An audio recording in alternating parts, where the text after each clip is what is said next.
Bueno, vamos a arrancar entonces. La idea es que queremos aprovechar bien las 3 horas de clase que tenemos, así que vamos a arrancar siempre puntuales. Hoy dimos unos minutos de tolerancia para los que se van sumando, es el primer día y demás. Y la idea de la clase de hoy es contarles un poco cuál es nuestra propuesta de trabajo, qué es lo que pensamos en relación, en términos generales, referido a la arquitectura y a su enseñanza. Y eso va a ser la primera parte de esta charla. La segunda parte les vamos a contar, o les voy a contar más específicamente cuál es el trabajo que vamos a desarrollar en este cuatrimestre en particular. Y voy a presentar a todo el equipo para que cada uno de ustedes conozca a los docentes. Muchos de ustedes ya han cursado con nosotros, así que a los que se han anotado verticalmente les agradecemos otra vez la confianza que han depositado en nuestro taller para volver a cursar con nosotros. Y a los nuevos, bienvenidos también, y esperemos que todos tengamos un buen año 2021, a pesar de estas circunstancias de que no estamos volviendo a la facultad.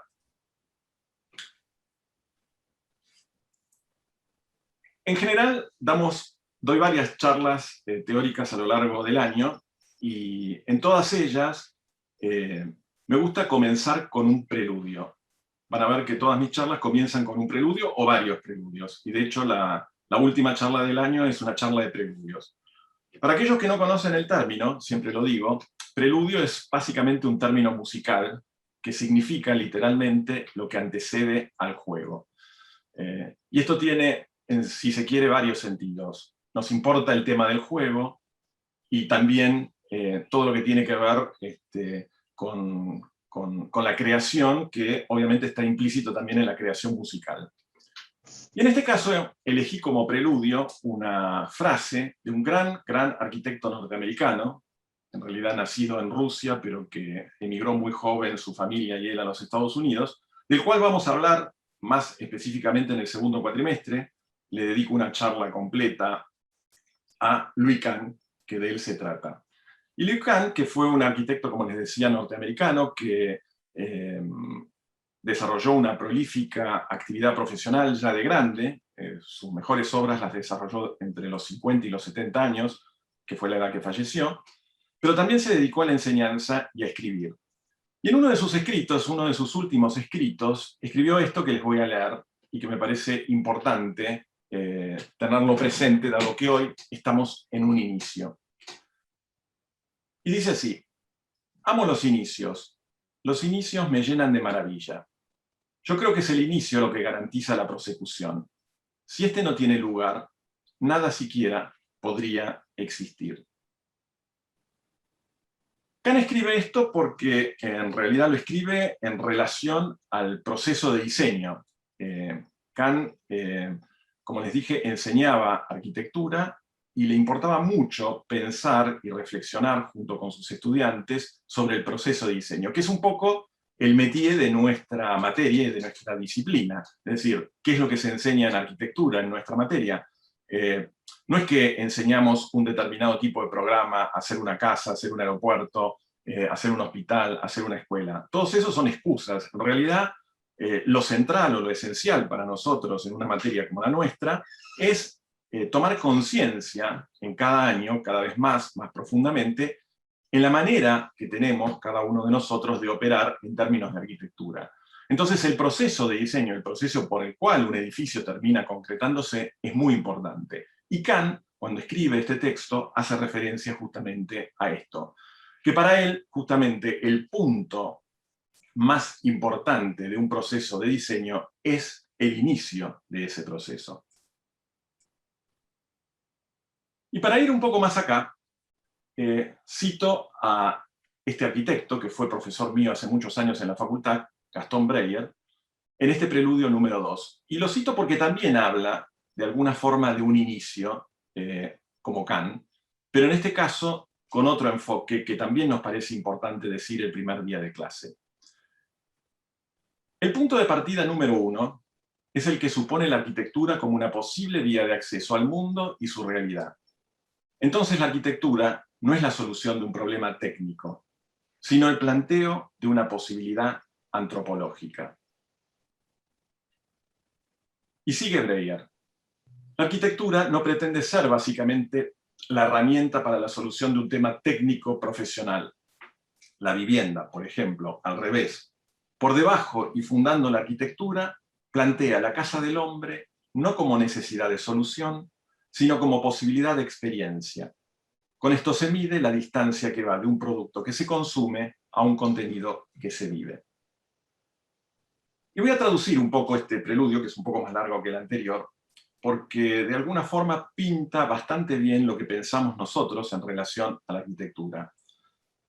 Y básicamente yo lo sintetizaría en dos ideas que dice Breyer en este texto. Una, y que es muy importante, es que la arquitectura fundamentalmente se relaciona con el hombre. Es decir, es básicamente una disciplina humanística. Es decir, también, y esto lo apoya en la segunda parte de la cita, la arquitectura no es un producto que se consume, como si fuera una botella de Coca-Cola o un paquete de cigarrillos. La arquitectura básicamente es un contenido que se vive. Y esto, que parece una verdad de perogrullo, nos parece muy importante señalarlo, y señalarlo el primer día de clase, porque en muchos casos, últimamente y desgraciadamente, la arquitectura se está transformando cada vez más justamente en una mercancía, en un producto que se regula única y exclusivamente por leyes económicas. Si bien no hay que desconocer que un edificio se construye, y se construye con dinero, y con presupuestos, y con recursos materiales, tecnológicos, etcétera, etcétera, la arquitectura no debe ceñirse únicamente a estas variables. La arquitectura tiene un contenido que es más amplio, que es más profundo, es esa posibilidad antropológica que dice Breyer en el texto, porque básicamente es un contenido, y ese contenido se vive, no se consume. La propuesta del taller se compone de una serie de conceptos o ideas que vamos desarrollando a lo largo del año. Justamente la clase de hoy tiene por sentido, por objetivo, contarles algunas de estas ideas que se entroncan en una serie de palabras guías que están aquí en la propuesta. Una de esas palabras, y tal vez una de las más importantes, es el problema del sentido, que voy a explicar hoy. ¿Cómo se relaciona esto con la enseñanza, la creación de forma arquitectónica? ¿Cómo influye esto en la mirada? ¿Cómo debemos entrenar nuestra mirada? Los problemas que hacen a los procesos de diseño, el encuentro, el juego, los procesos. Cuestiones que hacen a la forma arquitectónica, como la escala y el tiempo. Cuestiones que hacen al contexto y al lugar desde el cual nosotros trabajamos, y por eso para nosotros la arquitectura es una disciplina que se entronca con la cultura, con la ciudad, con el territorio, con la naturaleza. Y en un punto más profundo, si se quiere, en relación al pensamiento, para nosotros la arquitectura no es simplemente un pensamiento que se construye a través de la razón, sino que creemos también en una arquitectura poética, en la poiesis y en la tecné. Finalmente, voy a hacer una reflexión final sobre el viaje. Este año, por lo pronto, en el primer cuatrimestre, no creo que viajemos. Ojalá que el segundo cuatrimestre tengamos algún tipo de presencialidad y podamos hacer lo que hemos hecho durante todos estos años en el taller, que es hacer viajes de estudio. Finalmente, voy a terminar esta clase con una definición de lo que para nosotros es la arquitectura. Y para empezar con el problema del sentido, van a ver que a lo largo de las charlas va a aparecer mucho una serie de personajes o autores que no son específicamente arquitectos. En este caso se trata de un filósofo, tal vez el más importante filósofo europeo que tuvo el siglo XX, que fue Martin Heidegger, un filósofo alemán, que se pasó los últimos años de su vida escribiendo sus libros en una cabaña muy alejada en la Selva Negra. Y este filósofo, que además daba clases en la universidad, pero como les dije, al final de sus días se retiró, dijo esto que me parece sumamente actual, y lo dijo hace más de 70 años. En la época de la acabada carencia de sentido, llega a su cumplimiento la esencia de la época moderna. Y voy a explicar un poco de qué se trata esto, en relación también a lo que está pasando. Yo creo que esta frase, que a veces resulta muy enigmática si uno no la explica, hoy en día cobra cabal sentido. ¿Por qué digo esto? Porque creo que lo que está sucediendo hoy en día con la pandemia, desgraciadamente, es que la pandemia lo que está anulando, fundamentalmente, es el sentido de la vida. Fíjense que acá empezamos a relacionar la palabra sentido con esa posibilidad antropológica que señala Breyer, que es el tema de la vida, es decir, la arquitectura está relacionada con el hombre, y el hombre es hombre mientras vive, mientras es un ser vivo. Y en realidad la pandemia ataca fundamentalmente ese núcleo, el sentido de la vida, el sentido de tener un proyecto de vida. Heidegger, casi proféticamente, dijo que la época moderna, que es la época que estamos viviendo, esta época tecnocientífica, él llamaba justamente a la época moderna como la época tecnocientífica, iba a llegar a su fin cuando se iba a manifestar o cuando se manifestara esta carencia de sentido. Y esta carencia de sentido, esta falta de sentido, creo que hoy está aconteciendo en términos mundiales. ¿Y por qué es importante el sentido? Claudio Caveri, a quien me van a escuchar citarlo muchas veces, fue un gran arquitecto argentino. A mi juicio, uno de los... Perdón, tengo una consulta. ¿Se puede hacer consultas o no? No. Ah, bueno. No. Después, en todo caso, charlamos, pero ahora prefiero contar todo y después no es un debate. Claudio Caveri, como decía, que es un gran arquitecto argentino, ya fallecido, y que fue uno de los mayores teóricos que tuvo la arquitectura argentina, dijo en alguna oportunidad lo siguiente: la arquitectura siempre tiene un sentido simbólico, y eso no escapa ni la posmodernidad, ni su simulación y simulacro, ni sus sueños de cartón pintado, ni sus transversales deconstructivas y su retórica estructural, que penetran con sus sentidos y significados no solo la arquitectura, sino la educación y la política. Caveri relacionaba el problema del sentido con lo simbólico, y ahora voy a explicar de qué se trata esto. Y además relacionaba el problema de lo simbólico en arquitectura, no solamente con la arquitectura, sino también con su enseñanza, es decir, con el problema de la educación, y también con la política. ¿Qué es lo simbólico? Y acá nos metemos en otro tema que también es interesante, y no se preocupen si todo esto parece mucho para una primera clase, no es necesario que todo esto se entienda, todo esto se va a ir comprendiendo, esperamos, en el transcurso de la cursada. Y lo simbólico tiene que ver con algo que está ausente. De hecho, la palabra símbolo viene de un prefijo latino que es simbolón, que se utilizaba básicamente para designar a la antigua moneda. Imagínense en la antigüedad, cuando todavía no existían las monedas, cuando no existía el dinero, las primeras economías eran economías de trueque, es decir, yo te intercambiaba una oveja por un kilo de fruta, qué sé yo, algo por el estilo, pero esa economía de trueque después pasó a otro tipo de economía, en donde empezó a aparecer el dinero. Y ahí apareció el simbolón, que en realidad es una tablilla circular de barro que se utilizaba básicamente para significar el dinero y las deudas. Por ejemplo, yo tenía una de esas tablillas, tenía una deuda con mi vecino, partía por la mitad esa tablilla de barro, le entregaba esa mitad a mi vecino, y eso simbolizaba que yo tenía una deuda con él. ¿Cómo se constataba de que eso era verdadero y no era falso? Porque justamente esa mitad que yo entregaba era únicamente congruente con mi propia mitad, es decir, no había dos mitades que podían compartirse entre otras personas, porque el corte de cada una de esas tablillas era particular de cada una de esas tablillas de barro. De ahí viene la palabra simbolón, que significa literalmente la mitad ausente. Es decir, el símbolo se relaciona con todo aquello que no está. Y el sentido también.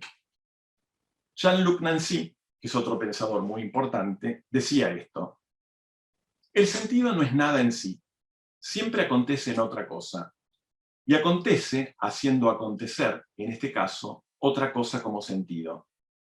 Y acontece cuando la cosa aparece expuesta, o sea, aparece ahí. Así el sentido es presencia. Y recapitulemos un poco. Por un lado, Caveri habla del sentido simbólico, es decir, el sentido como mitad ausente, el sentido en relación a la educación, a la arquitectura y a la política. Y Nancy nos está diciendo que en realidad no se puede definir al sentido porque no es nada en sí. Pero si hay algo que tiene sentido, es porque tiene presencia. ¿Y cómo se puede explicar esto en términos de arquitectura, esto que parece un concepto muy filosófico o muy de alta filosofía? Bueno, con las imágenes que tenemos acá en pantalla, si ustedes miran en la imagen inferior, por ahí muchos no la conocen, son las ruinas de un templo griego primitivo, el templo de Serinunte, en las costas de Sicilia. Ese templo, que tiene más de 2500 años de antigüedad, lo que persiste o lo que existe hoy son estas ruinas, son estas serie de piedras que están acumuladas en el paisaje, una serie de columnas, algunos arquitraves que todavía se sostienen y nada más. Todo lo demás del templo ha desaparecido. En realidad, lo que nos queda del templo son sus ruinas. Hay muchas teorías de cómo eran estos templos griegos primitivos. Algunos dicen que estaban, por ejemplo, pintados de colores, pero son todas teorías porque efectivamente, al día de hoy, ninguno apareció pintado.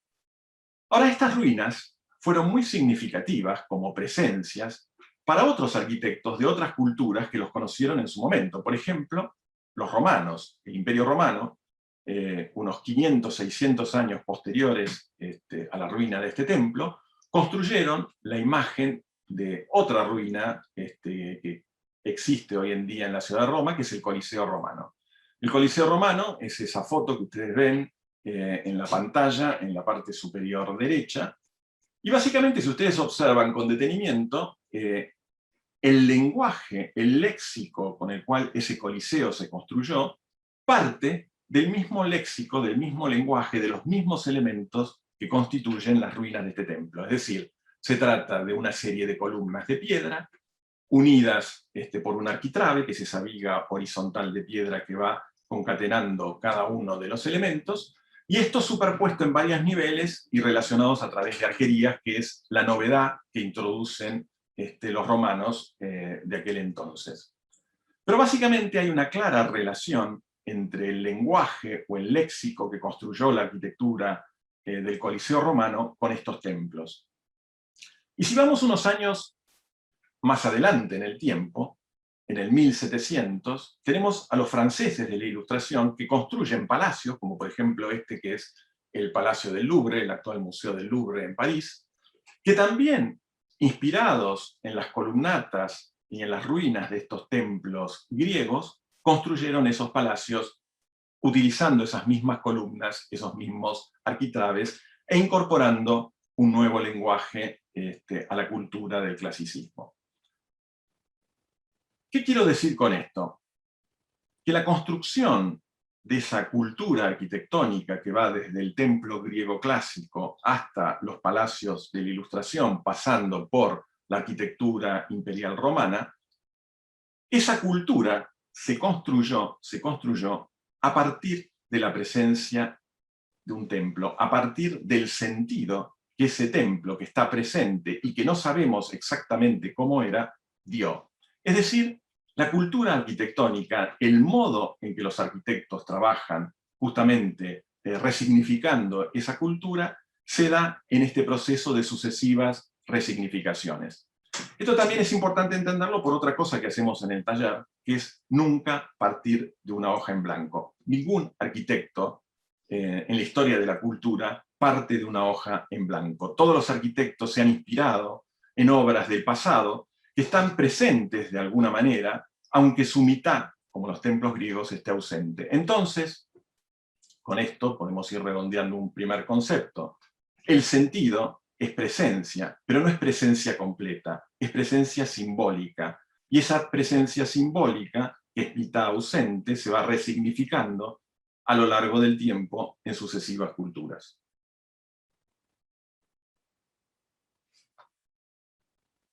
Y ustedes se preguntarán qué tiene que ver todo esto con la enseñanza, y con la enseñanza de la arquitectura en particular, que es lo que nos atañe a nosotros. Un poco siguiendo la tesis de Caveri. Caveri decía que el sentido simbólico no solo está implícito en la arquitectura, sino que también está implícito en la enseñanza y está implícito en la política. Esta es una imagen de lo que hubiera sido nuestro primer día de clase si hubiéramos estado en FADU. Es un esquicio que vamos a hacer este año también, colectivamente, que lo llamamos El Huésped, en donde recibíamos a todos los estudiantes en una gran mesa, todos mezclados en un trabajo internivel que este año vamos a retomar. ¿Y por qué digo que el sentido, como decía Caveri, está implícito con la enseñanza? Básicamente, porque el verdadero aprender y enseñar no está relacionado con algo que ya sé, que ya está completo, sino que si yo quiero implicarme en un proceso de enseñanza y aprendizaje, necesariamente tengo que implicarme o meterme o subsumirme en algo que no está, en algo que no sé. De ahí se ve un poco esa relación que estoy diciendo, o que decía antes, de lo simbólico, la mitad ausente. Pongamos este ejemplo. Si hoy ustedes inician este curso, y digo sobre todo los estudiantes que recién empiezan, y ya saben todo, y ya entienden todo, y es posible que lo que vengo diciendo les resulte todavía oscuro e incomprensible, y dirán, uy, ¿dónde me metí? No entiendo nada de lo que está diciendo este tipo. Es probable que eso ocurra, y está bien que eso ocurra, y queremos que eso ocurra, porque en realidad, si no ocurre eso, difícilmente nada aprendan. Es como digo aquí en esta cita que escribí. ¿Qué es lo que aprende un alumno? El alumno aprende la excedencia, lo cual significa que el comprender del alumno es aquello que lo excede. Es decir, si el motivo por el cual ustedes están aprendiendo algo no los excede, no los supera, difícilmente lo aprendan. Básicamente, el verdadero aprendizaje se da en este desnivel, en esta excedencia. Yo siempre uso la imagen de vasos comunicantes, ¿no? Como si fueran dos piletas, ¿no? En donde hay un mismo nivel de agua y una serie de cañerías que vinculan una pileta con la otra. Si el nivel de agua fuera exactamente igual entre profesores y estudiantes, no habría ningún tipo de intercambio, no habría excedencia. En realidad, el verdadero aprendizaje se da cuando los niveles de agua en esos tanques son distintos. Entonces ahí transcurre justamente esa circulación. Y esa excedencia, ¿no?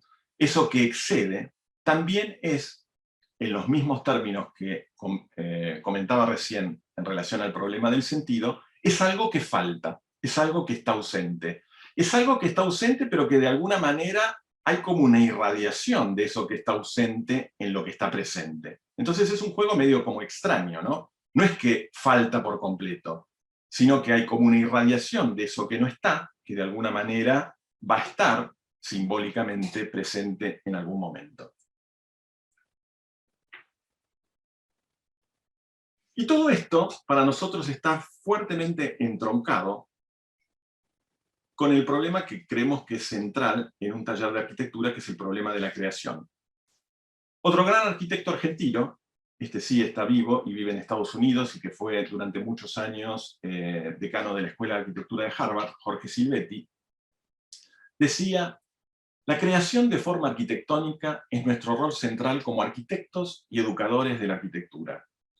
Es decir, el problema de la creación de forma es un problema que nosotros lo vemos justamente desde el problema del sentido, desde el problema de lo simbólico, desde el problema de la excedencia. Es decir, el problema de la creación es adentrarse justamente en el problema simbólico de la arquitectura.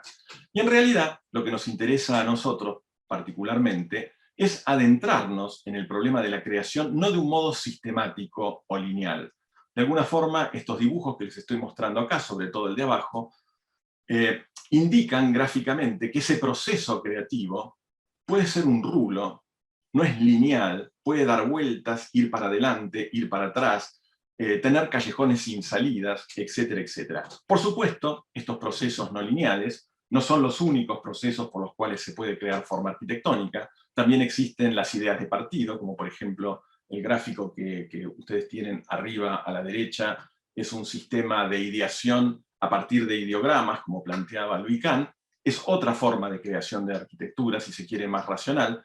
Pero en realidad, el problema que queremos presentarles a ustedes es justamente el problema de la creación de forma.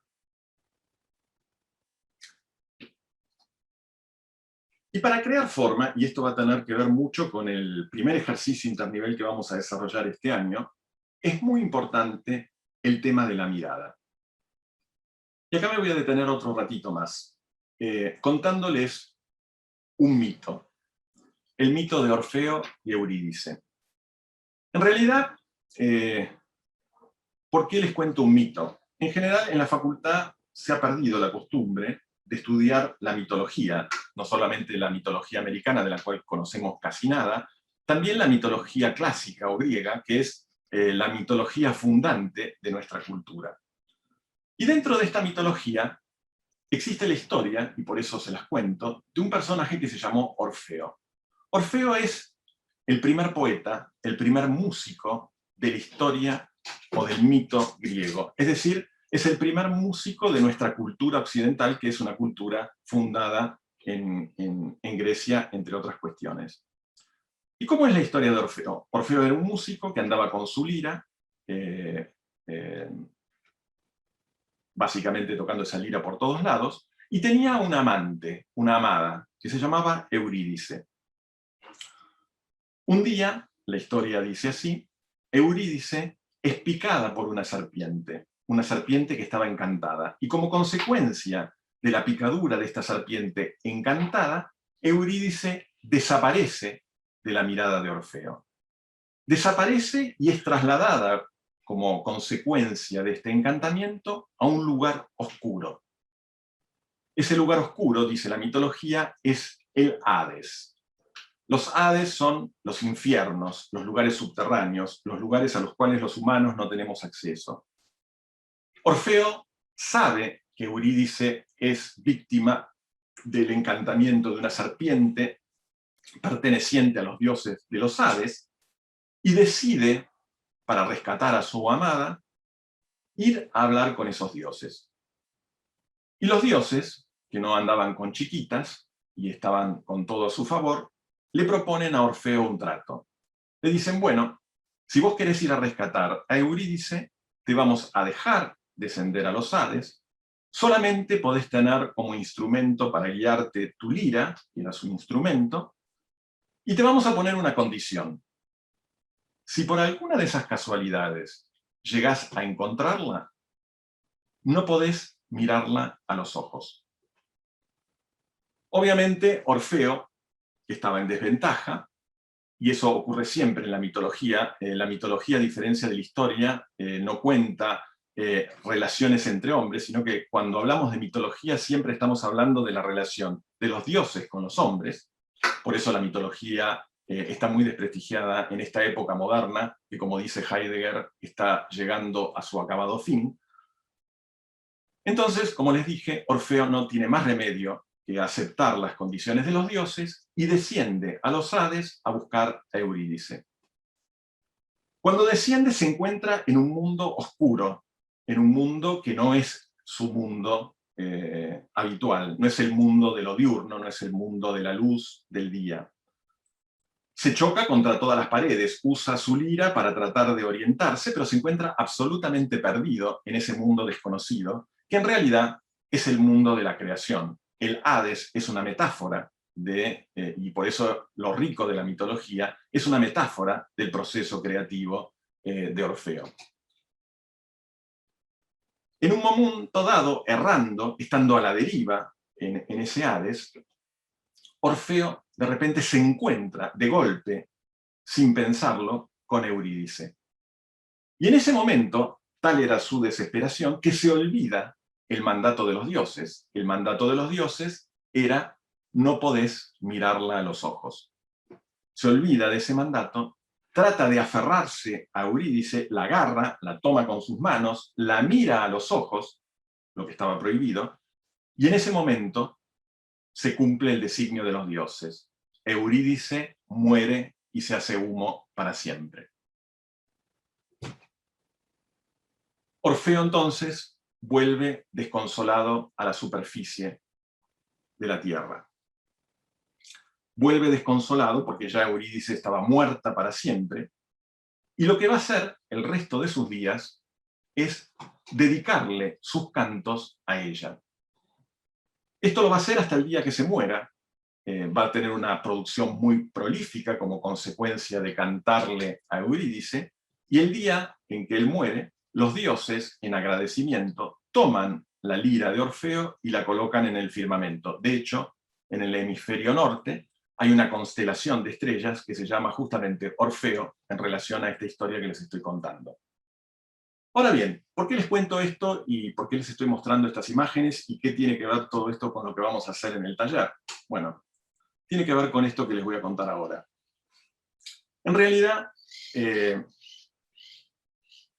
lo rico del mito es que el proceso creativo de Orfeo se da como consecuencia de un descenso a un lugar laberíntico, oscuro, que él desconoce. Es, de alguna forma, este lugar, como lo dije anteriormente, la metáfora del proceso creativo. Pero ese proceso creativo se desencadena por transgredir una norma, que es la de mirar a los ojos. Cuando él transgrede la norma que le imponen los dioses, que es la de la mirada, Orfeo, de alguna manera, pierde a Eurídice. Eurídice se transforma entonces en su mitad ausente, es decir, en un símbolo de la propia creación de Orfeo.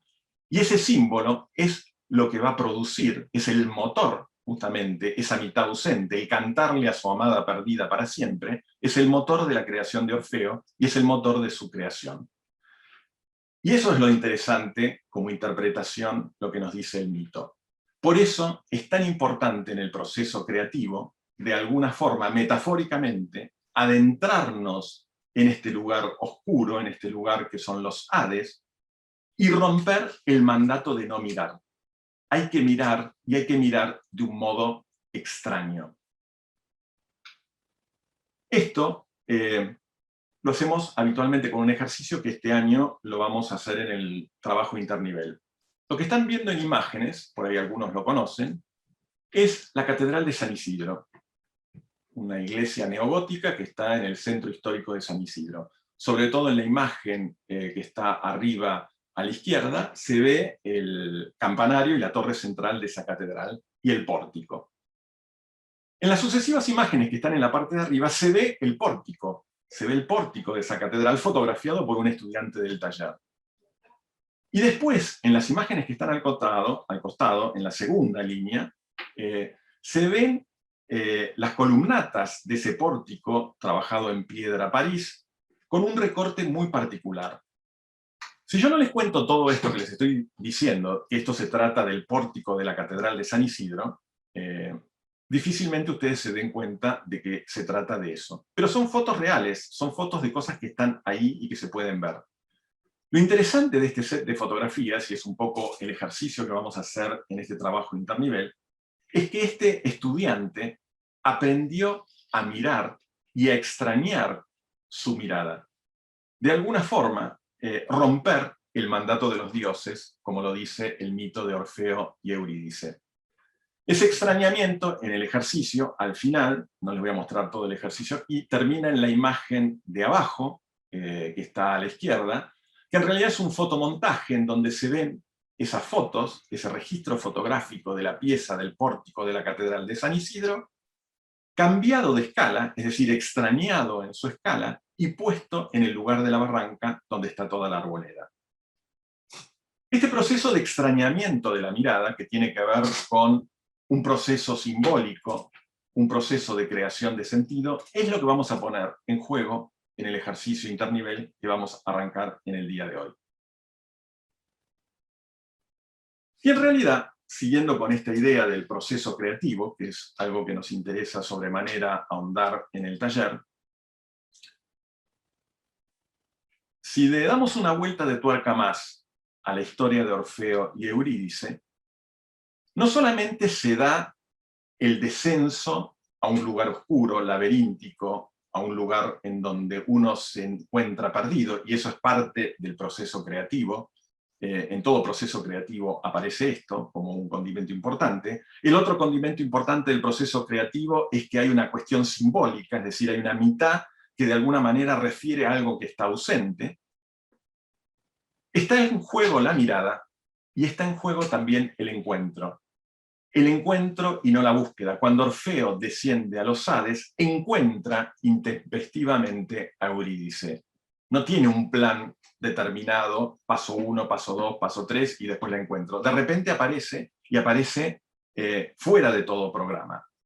Y es lo que decía un gran creador del siglo XX, como lo fue Pablo Picasso, este gran artista del siglo XX, cuando decía esta frase muy famosa: yo no busco, encuentro. A nosotros nos interesa justamente acentuar en el proceso creativo esta lógica del encuentro, esta lógica de la construcción de un sentido simbólico como mitad ausente en un espacio de descenso, en un espacio que no es claro, que no está determinado. Cuando Pablo Picasso habla del proceso creativo que él mismo transita, cuenta la historia de esa escultura que aparece arriba en la imagen que ustedes tienen en este momento, que es una cabeza de toro. Pero en realidad esa cabeza de toro no es algo prefigurado por él mentalmente con anterioridad, sino que un día él cuenta, está caminando fuera de su estudio en Montmartre y se encuentra con una bicicleta abandonada, tirada en la calle. Alguien había descartado una bicicleta rota. Él se la lleva a su estudio, la desarma, y con el sillín de la bicicleta y con el manubrio lo recompone de otra manera y hace esta cabeza de toro. Fíjense que cuando Picasso arma esto, de alguna forma está transitando un proceso no lineal. Es decir, él no quiso armar una cabeza de toro, sino que se encontró primero con una bicicleta, que es todo lo contrario, o no tiene absolutamente nada que ver con un toro. Pero básicamente, en el espíritu ya de este Picasso exiliado en París, estaban presentes las corridas de toro, y él de alguna forma vio en esa bicicleta abandonada la posibilidad de reconstruir o de cantarle a esos toros por él tan amados en su juventud. Entonces, el proceso, básicamente, por él realizado en este proceso creativo, es un encuentro y no una búsqueda. Algo similar, y no me voy a adentrar mucho, aparece también en procesos de grandes arquitectos, de los cuales vamos a hablar en el segundo cuatrimestre. Por ejemplo, un caso muy famoso y emblemático es el de Le Corbusier, es la imagen de la figura que tenemos abajo en la diapositiva. Es una casa muy famosa de fines de los años 20, del año 1929, la Ville Savoie, y cuando Le Corbusier diseña esta casa, que es un paradigma de la modernidad, plantea los famosos 5 puntos de la arquitectura, que en realidad son 5 puntos de estrategias formales. Y esos 5 puntos están basados para Le Corbusier en la inversión de su encuentro con los palacios renacentistas, que es la figura que ustedes tienen a la izquierda de vuestra pantalla.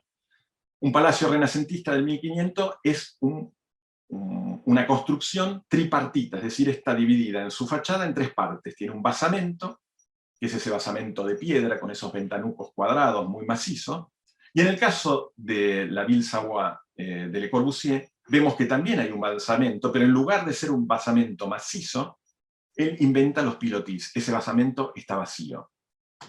En el plano intermedio, o el piano nobile, que es la segunda parte de la composición del palacio, aparece una secuencia de ventanas con pilastras que otra vez recuerdan a esos palacios, a esos templos griegos, porque están construidas con el mismo lenguaje de esos templos griegos primitivos, pero aparecen ventanas verticales con arcos de medio punto. La ventana en el palacio es vertical.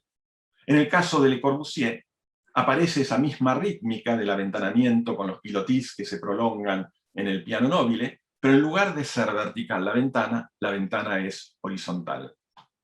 Y finalmente, el coronamiento del palacio es un ático macizo con un gran cornisamiento, y Le Corbusier va a decir que el techo es una terraza jardín a cielo abierto. Es decir, uno puede explicar formalmente estos 5 puntos fundamentales de la arquitectura de Le Corbusier como una inversión de las lógicas formales del palacio renacentista.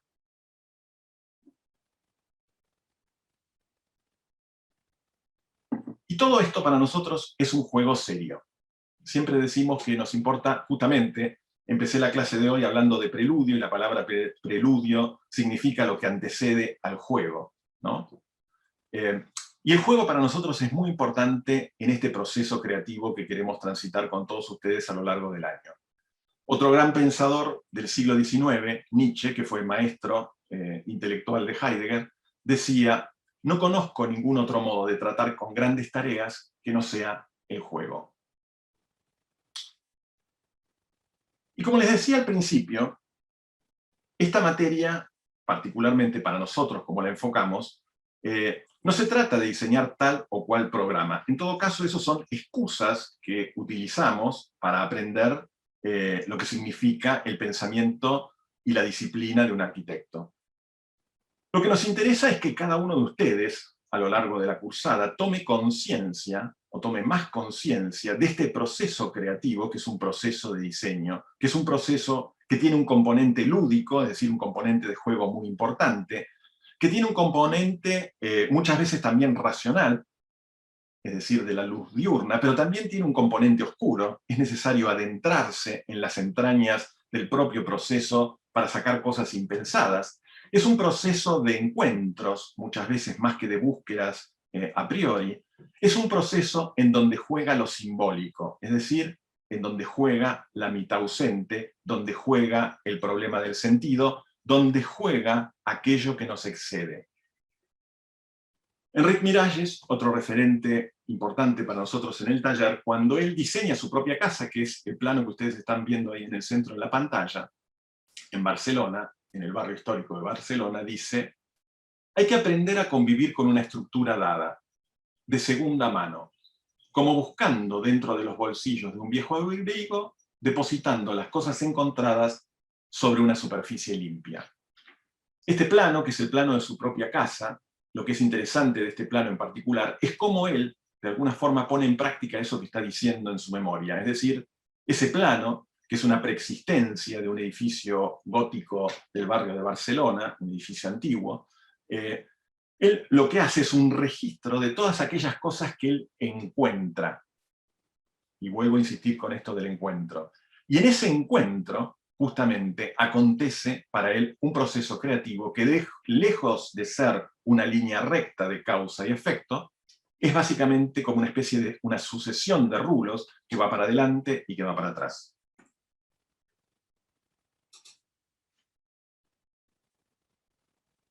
Para nosotros la arquitectura es algo bien concreto. La forma arquitectónica se construye, por eso es tan importante para nosotros la forma, y la forma entendida como construcción. Y si nosotros estamos enseñando una disciplina que es concreta, que no es abstracta, más allá de que todo lo que estoy diciendo parece muy abstracto y alejado de la realidad, no lo es en absoluto. ¿Por qué? Porque en realidad la forma, si es forma construida, tiene una medida. Las cosas tienen una medida. Y por lo tanto, para nosotros, una de las dimensiones más importantes de la arquitectura que nos interesa en el taller enseñar es lo que llamamos la escala. Y como dice otro gran arquitecto, que también es un referente importante del taller, que es Charles Moore, un arquitecto posmoderno norteamericano que fue alumno de Louis Kahn, en un libro maravilloso, él dice: la escala es una relación. ¿Una relación de qué? De medidas. Él da un ejemplo muy concreto de cómo se puede usar la escala en arquitectura. Imagínense el picaporte de una puerta. El picaporte de una puerta está a una determinada altura de la puerta en relación al piso. Si esa altura no está justamente en relación a la altura de mi mano, por ejemplo, si ese picaporte, en lugar de ponerlo en la mitad de la puerta, como habitualmente se lo coloca, lo coloco en el dintel de la puerta, es decir, a 2 metros de altura, ese picaporte, como picaporte, no funciona más, no sirve más. Entonces Moore dice, ¿qué pasa si yo al picaporte le doy otra dimensión y le doy otra posición? Eso que es una forma concreta, construida y que tiene una utilidad, deja de tenerlo para significar, o en todo caso simbolizar otra cosa. Supongamos que el picaporte lo coloco en el dintel de la puerta y lo hago del doble del tamaño, bueno, eso podría, como lo hacía Moore habitualmente, jugando con la ironía y con los símbolos en la arquitectura, mostrar la imposibilidad de abrir una puerta. Esa puerta sería imposible de abrir con un picaporte. Bueno, esta dimensión, este juego con la escala, con la medida, con las relaciones entre las cosas, es fundamental para nosotros en la arquitectura. Este es otro trabajo de hace unos años del taller, en donde trabajábamos en el río Luján, en el Tigre. En este caso se trata otra vez de una serie de piezas. Es la misma pieza, si ustedes observan con detenimiento, se van a dar cuenta que en las 4 fotografías se trata del mismo material, que es un material que estaba ahí en el Parque de la Costa, frente al río Luján y al río Tigre, y esa misma pieza, que es algo recortado por el estudiante en ese momento a través de su mirada, es puesta en 4 relaciones diferentes, con 4 escalas distintas, escalas de relación. En un caso, la escala de relación, como en la primera foto a la derecha, en la figura roja, podría ser como una folie, es decir, como la puerta de entrada a ese parque. En la imagen de la izquierda, esa misma pieza simboliza una techumbre. En lo que vemos abajo, esa misma pieza en otra escala puede ser un edificio completo, o esa misma pieza puesta en relación al río puede ser el borde de una costanera. Y en todos los casos, lo que es constante es que la pieza formalmente es la misma.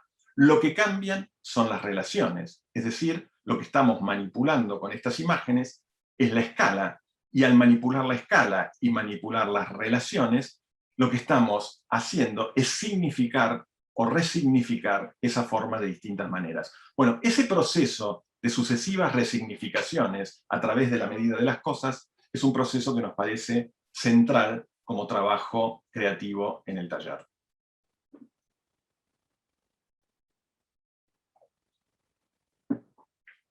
Y la otra dimensión que nos parece sustancial, esto también lo dice Charles Moore en la arquitectura, no es el espacio, fundamentalmente como muchas veces se lo entiende en la facultad, sino el tiempo. ¿Y por qué nos parece fundamental esta dimensión como la escala en la arquitectura? Porque el tiempo tiene que ver, y vuelvo a lo que decía al principio, con la vida.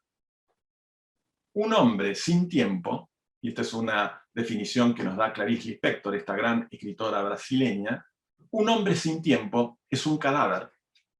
De hecho, la definición etimológica de la palabra cadáver significa espacio sin tiempo. Y es lo que dice, en otros términos, Clarice Lispector. Solo en el tiempo hay espacio para mí. Fíjense que si no hay tiempo, no hay espacio. Y el tiempo es algo bien concreto, y también es algo que se entronca literalmente y fundamentalmente con el problema del sentido. ¿Por qué? Porque el tiempo es el enigma del sujeto. No sabemos, como no sabemos lo que es el sentido, qué es el tiempo, pues no sabemos cuál es nuestro sentido último como sujetos. Y estamos en una época, y vuelvo al tema de la pandemia porque nos interesa, y este año particularmente que vamos a volver de alguna forma simbólicamente a Ciudad Universitaria, pensándola desde adentro de nuestras casas, en la universidad, como voy a contar ahora en un ratito. Lo que está pasando con la pandemia no es solamente que anula el sentido de la vida, sino que ha trastocado el sentido de nuestro tiempo.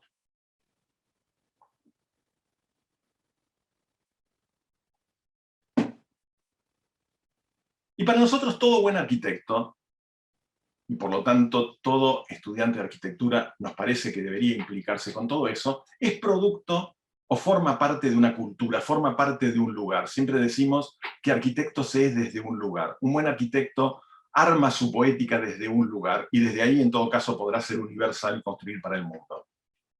Por lo tanto, el lugar, la cultura, son dimensiones también importantes para nosotros en el taller. Voy a dar una clase más adelante, en este cuatrimestre, que habla sobre la relación entre la tierra, el agua, el río, el cielo, la tierra, los puentes, etc., en donde Heidegger, en un texto preclaro que se llama Habitar, Construir, Pensar, habla de la cultura, y la define así. Dice, la tierra debe ser cultivada.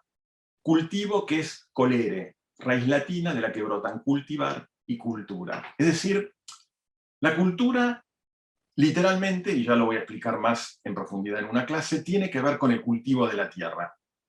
Si nosotros no cultivamos, no nos cultivamos y no cuidamos la tierra, difícilmente podamos crear cultura. Entonces nos interesa, más allá de mirar otras geografías y otras manifestaciones culturales que pueden venir de Europa o de otros lugares del mundo, que es lo que hacemos habitualmente, nos interesa también mirar desde aquí la arquitectura, mirar lo que se ha hecho en nuestra propia tierra, ¿no? Por eso nos interesa la obra de Caveri, de la cual vamos a hablar seguramente en el segundo cuatrimestre, o la obra de Amancio Williams, del cual vamos a hablar en este primer cuatrimestre, o la obra de Eladio Dieste, que también es otro referente importante del taller y que visitamos sus obras hace 3 años atrás, y también de otras manifestaciones culturales de artistas locales como Berni, Torres García, Jules Solar, etc. Todos artistas genuinos que se han implicado con nuestra cultura, con nuestro cultivo. Y en realidad, como lo ilustra esta imagen que tienen ustedes en vuestras pantallas arriba a la izquierda, nuestro norte es el sur. Este es el mapa de América del Sur. Aparentemente para nosotros, fíjense lo que decimos, dado vuelta. Ahora, ¿dado vuelta para quién? ¿No? Torres García decía, nuestro norte es el sur, y colocaba esa línea con el paralelo 34-41, indicando la posición del Río de la Plata, que es la cultura rioplatense. O sea, nuestro territorio, nuestro norte es el sur, y nuestro territorio es una gran llanura, que a veces es líquida, a veces es de tierra, como la pampa, como esa imagen que les estoy mostrando abajo, que es un dibujo de Amancio Williams, en donde se ve básicamente, como hipótesis, a la ciudad de Buenos Aires, en el medio de 2 grandes infinitos, el Río de la Plata y la Pampa.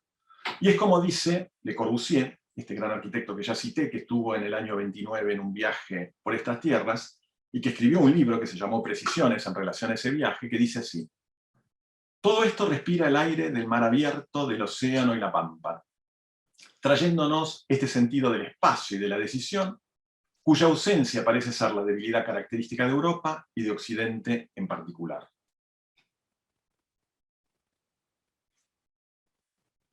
Llegados hasta aquí, podemos sacar algunas primeras conclusiones de lo que nos interesa en el taller Pensar. Nos interesan los mitos, nos interesa el problema del sentido, nos interesa el problema de la creación de forma, de la creación con un sentido simbólico, nos interesa la enseñanza y aprendizaje en el sentido del desnivel, nos interesan los procesos no lineales, nos interesa esta especie de descenso a los Hades, como nos propone Orfeo, y nos interesa también, como lo vengo diciendo en estos últimos minutos, todo aquello que está entroncado con la tierra, con lo concreto y lo que tiene una presencia. Bueno, todo eso se conjuga en lo poético, o en lo que los griegos llamaban poiesis. Poiesis es un término de la antigua Grecia, que también nos viene desde ahí, como casi todo lo que es de nuestra cultura occidental y cristiana. Poesía, o cómo traer a presencia lo que aún no tiene presencia. Es decir, para los griegos lo poético no es escribir en versito o que quede en rima. Eso es una reducción bastante atroz de entender a lo poético. Lo poético es una forma de pensar la realidad y es un mecanismo de cómo eso que está ausente, pero que irradia de alguna manera desde algún lugar, es traído a la presencia. Ese mecanismo es para los griegos lo poético. Y lo vamos a hablar, sobre todo en la próxima clase teórica que habla justamente sobre estos procesos creativos en la pintura surrealista de este gran artista que es René Magritte, cuyas imágenes estoy mostrando acá y que las voy a explicar en otra clase.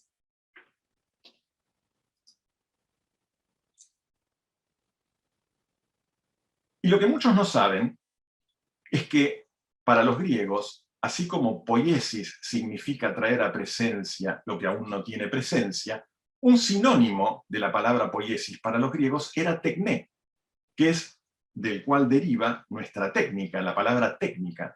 Y en ese sentido es muy importante entender que poiesis y tecné significan lo mismo. Es decir, la técnica también es un mecanismo que nos permite que aquello que no está presente se haga presente, que es de alguna forma el mecanismo por el cual aparece todo buen edificio a la presencia. Acá tengo en imagen dos edificios emblemáticos, un hospital en la India de Luikán, u otra obra un poco más cercana a nosotros, que es la iglesia Atlántida de Eladio Dieste, muy cerca de la ciudad de Montevideo, que hace unos años fuimos a visitar. Y en realidad esa obra, de alguna forma, está presente, se hace presente, a través de una profunda comprensión de la lógica y de la técnica del manejo del ladrillo, que lejos de ser utilizado de un modo convencional, es a partir de su forma, como Eladio Dieste, este gran ingeniero uruguayo, nos trae a presencia esta magnífica iglesia. O es como decía Luikán, una viga de ladrillos, él hablaba con los ladrillos, les cuento, quiere ser un arco. Y no estaba loco, ¿eh? Ahora bien, todo esto, y acá vuelvo al tema de lo que está aconteciendo hoy en día, pone en cuestión este mecanismo que Heidegger, en la primera diapositiva que les mostré en la clase de hoy, pone en cuestión, o ponía en cuestión hace 70 años atrás. Él decía, y vuelvo a repetir esa frase más o menos así, que nuestra época se caracteriza por la acabada carencia de sentido. Y ese es el signo, decía Heidegger, básicamente, del fin de la modernidad. Modernidad, que es el tiempo en el cual estamos viviendo, en la época básicamente de la tecnociencia, en donde el único mecanismo que hemos utilizado casi para pensar fue la razón. Y esto no significa, y esto también es importante aclararlo el primer día de la clase, que seamos irracionales o que nos interesen el pensamiento irracional. No, hay que poner a la razón en su justo lugar, ¿no? O como dice también Heidegger, el pensar solo empieza cuando nos percatamos que la razón, que desde hace tantos siglos es exaltada, es en realidad la más porfiada enemiga del pensar. Es decir, la razón es un instrumento que nos permite pensar y nos ha permitido, por ejemplo, crear herramientas técnicas tan fabulosas como la computadora o este Zoom, que es producto de la razón y que nos permite hoy en día estar comunicados y entrelazados en una clase, pero cada uno de nosotros desde nuestras casas, lo cual es bastante loco, todos conectados, como esta figura de abajo que es de un gran estudio milanés que se llama Superestudios, todos conectados desde nuestra burbuja en una gran red. Pero estamos en una burbuja, en una gran red. Esta imagen también me parece profética porque es de mediados de los años 60 y de alguna manera pinta a ese noble salvaje con su familia en el medio de la nada, en su burbuja, pero conectado con una red. Bueno, todo eso es producto de la razón. Ahora, vuelvo a lo mismo.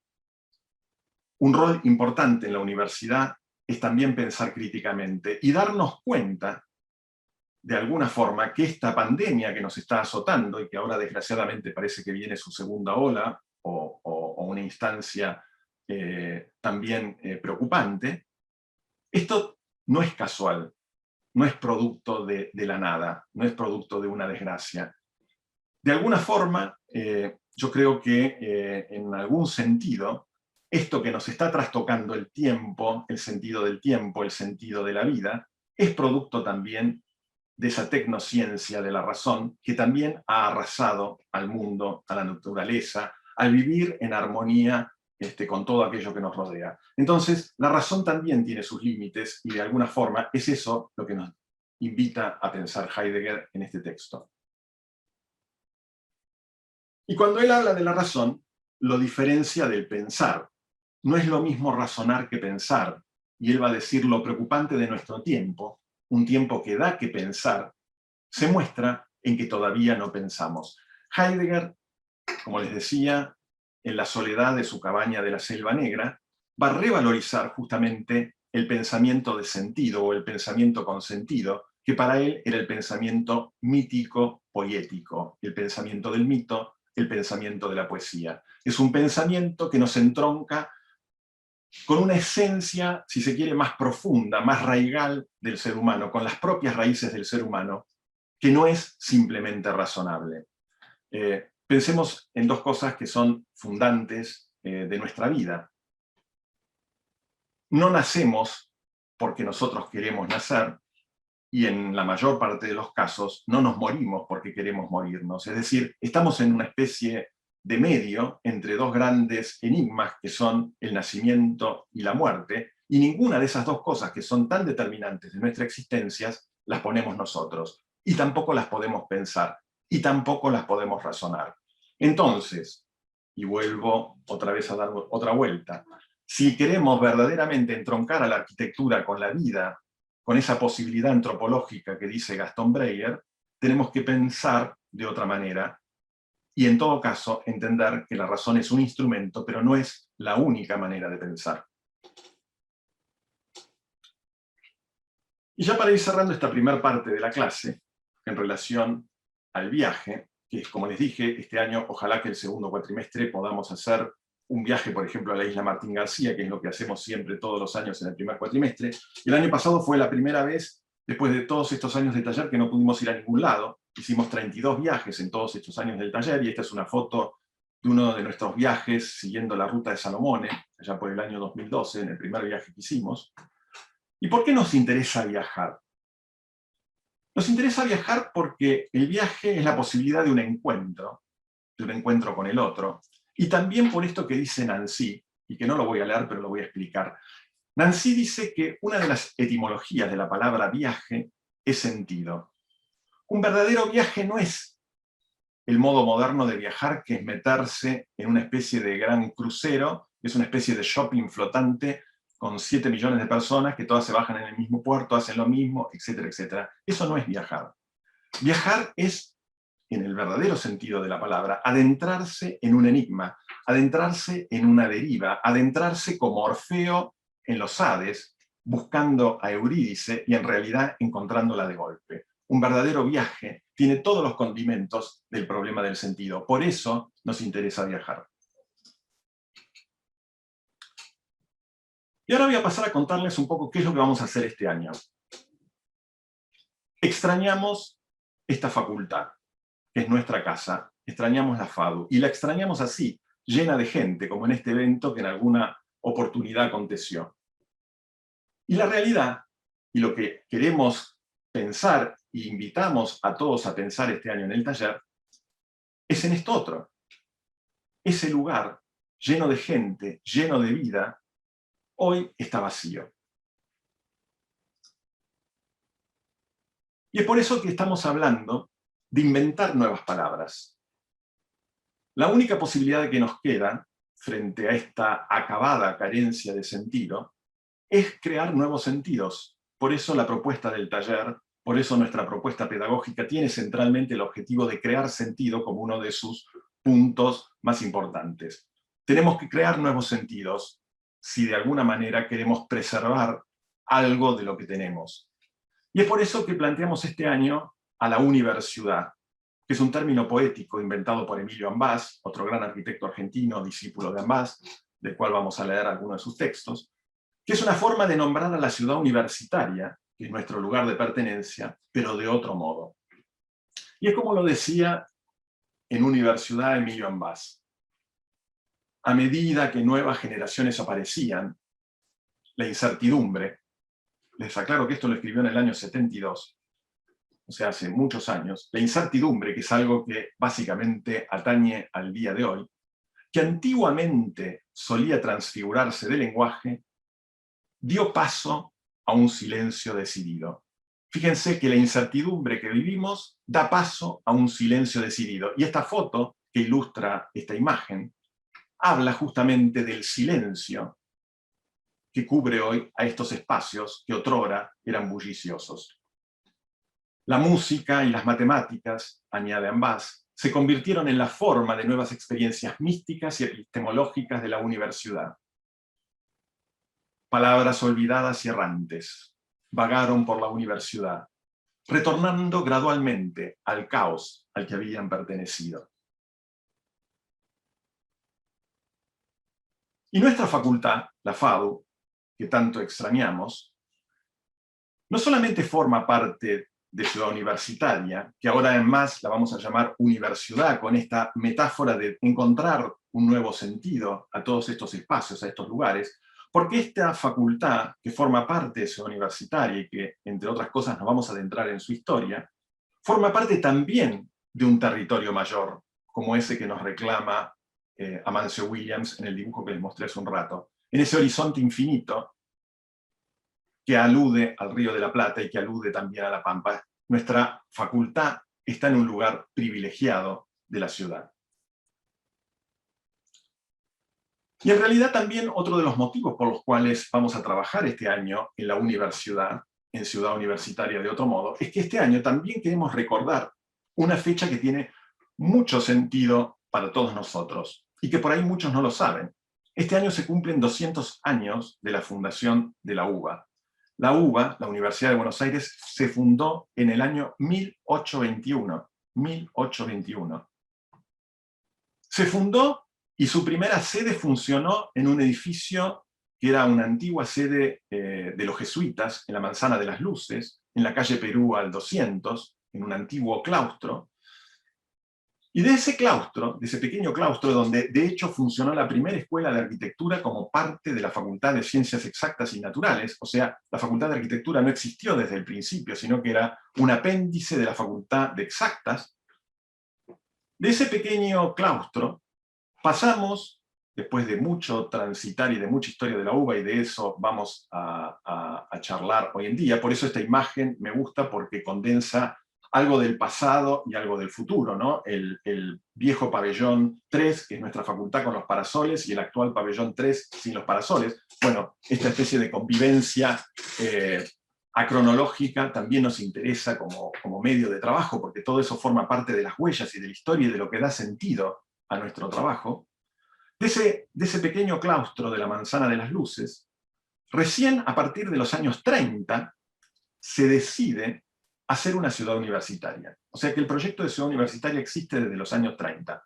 De hecho, les vamos a dar toda una serie de bibliografía que habla de todo esto, de los orígenes de ciudad universitaria, y de un antiguo proyecto que se hace en aquellos años, en el año 38 en particular, que ahora en un ratito se los voy a mostrar. De ese primer proyecto, recién a fines de los años 50, en el año 59 para ser más precisos, un gran rector de la UBA, que también cayó en el olvido para muchos, que fue Ricieri Frondizi, en la presidencia de Frondizi, en los años 60, decide llamar a un concurso para el proyecto de ciudad universitaria. Primero se hace un proyecto base que lo hace muchos de los profesores de la Facultad de Arquitectura, pero ese proyecto no satisfizo a Ricieri, que era el rector en aquel entonces, ese gran rector de los años 60 de la UBA. Entonces se decide llamar a un concurso internacional. Y ese concurso lo terminan ganando un par de arquitectos argentinos que vivían en Estados Unidos. Uno de ellos es Eduardo Catalano, junto con su socio Horacio Caninos, y el ingeniero Federico Campa. Ellos ganan el concurso y ganan también la propuesta de construir los pabellones que hoy en día están construidos, que son el pabellón de la Facultad de Ciencias Exactas, el pabellón 2 y el pabellón 3. Los pabellones 1, que son los que están en la entrada de Ciudad Universitaria, forman parte de ese proceso, como les dije, inconcluso de la primera propuesta de Ciudad Universitaria. También es interesante saber, mientras les voy mostrando algunas fotos del proceso de construcción, que estos pabellones que se construyen a mediados de los años 60, en principio, el de nuestra facultad, que es el pabellón 3, no iba a estar destinado a nosotros, iba a estar destinado a la Facultad de Psicología. En aquel entonces, en los años 60, ya mudados del viejo claustro de la Manzana de las Luces, la Facultad de Arquitectura estaba en un viejo galpón de madera, muy interesante, pueden buscar fotos, pero bastante precario, muy cerca de la Facultad de Derecho, en el predio donde hoy está el Centro Municipal de Exposiciones, para ser más precisos. Ese edificio, que era un edificio de madera laminada, un galpón muy importante, como les digo, del cual hay fotos, pero ya no existe más, en esos años se incendia. Y como consecuencia de ese incendio, de ese accidente, la UBA decide darnos el pabellón 3, que como les dije, no iba a estar destinado a nuestra facultad. De hecho, se proyectaron 2 pabellones más, que son el 4 y el 5. El 4 hoy en día está gran parte del estacionamiento de la Universidad o de Ciudad Universitaria, y el 5 es el predio que hoy en día está Velatropa y donde hay un maravilloso bosque. Pero básicamente lo interesante es saber que el pabellón 3 era un lugar que no nos estaba destinado y que en realidad llegamos a él casi por accidente.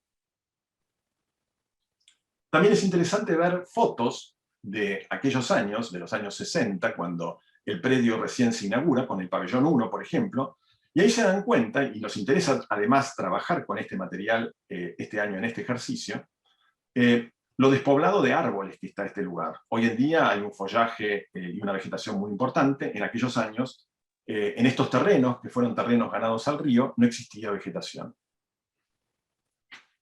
Y este es el primer plano, o el primer proyecto de Ciudad Universitaria del año 38, publicado en una revista de la Sociedad Central de Arquitectos, en donde abajo ustedes van a ver el Río de la Plata, la costanera, un espigón, y la Ciudad Universitaria literalmente enfrentando al río, pero muy cerca del hipódromo de Palermo, de lo que hoy es el hipódromo de Palermo. Es decir, este es el predio de Aeroparque hoy en día.